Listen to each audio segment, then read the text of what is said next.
ଶୁଆ ଓ ଶାରୀ ଦୁହେଁ ଦୁହିଁକୁ ବହୁତ ଭଲ ପାଉଥିଲେ।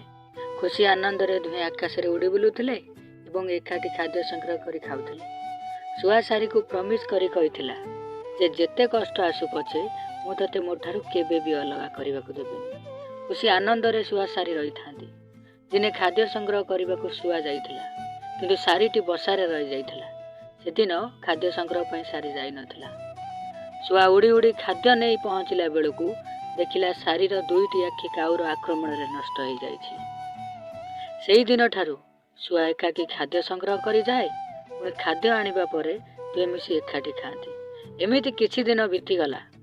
ଶୁଆ ଚିନ୍ତା କଲା ଯେ ମୁଁ ଏ ସ୍ଥାନରୁ ସେ ସ୍ଥାନ ଉଡ଼ି କେତେ କଷ୍ଟରେ ଖାଦ୍ୟ ସଂଗ୍ରହ କରି ଆଣୁଛି, କିନ୍ତୁ ଖାଦ୍ୟରୁ ଅଧା ଶାରୀ ଖାଇଦେଉଛି। ମୁଁ ପ୍ରତିଦିନ ପେଟ ଭରି ଖାଇପାରୁନି। ଶେଷରେ ଶୁଆ ନିଷ୍ପତ୍ତି ନେଲା ଯେ ଶାରୀକୁ ଛାଡ଼ି ସେ ଅନ୍ୟ ଏକ ସ୍ଥାନକୁ ପଳାଇ ଆସିବ, ଯାହାଦ୍ୱାରା ସେ ନିଜ ଖାଦ୍ୟ ନିଜେ ସଂଗ୍ରହ କରି ପେଟ ଭରି ଖାଇପାରିବ। ଏବଂ ସେ ସେଇଆ ମଧ୍ୟ କଲା।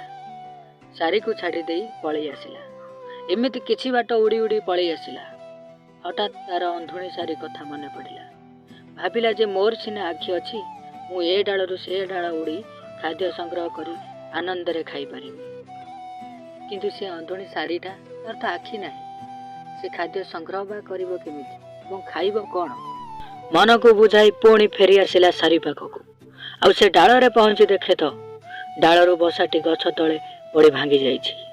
ଶାରୀଟି ବି ରକ୍ତ ଜୁଡ଼ୁବୁଡ଼ୁ ହୋଇ ମରି ପଡ଼ିଛି ଗଛ।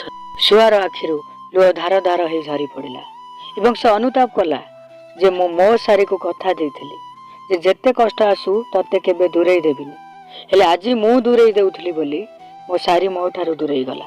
ଏବଂ ସେଠାରୁ ମନ ଦୁଃଖରେ ଶୁଆ ଅନେକ ଦୂରକୁ ଉଡ଼ି ଆସିଲା ଏବଂ ଶ୍ମଶାନରେ ଜଳୁଥିବା ନିଆଁକୁ ଦେଖି ସେଥିରେ ଝାସ ଦେଇ ତା ଜୀବନକୁ ହାରିଦେଲା। ଏ ଗପଟି କହିବାର ତାତ୍ପର୍ଯ୍ୟ ହେଉଛି, ଭଲ ପାଇବାର ପ୍ରମିସ୍ ସମସ୍ତେ କରିଥାନ୍ତି, କିନ୍ତୁ ସେଇ ପ୍ରମିସ୍କୁ ସମସ୍ତେ ରଖିପାରନ୍ତିନି। ପାଟିରେ କହିବାକୁ ତ ଗୋଟେ ମିନିଟ୍ ବି ଲାଗିବନି, କିନ୍ତୁ ସେଇ କଥାକୁ କାମରେ କରି ଦେଖାଇବା ବହୁତ କଷ୍ଟ।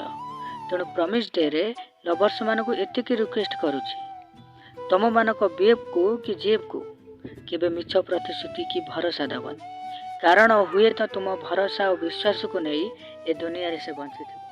Happy promise day.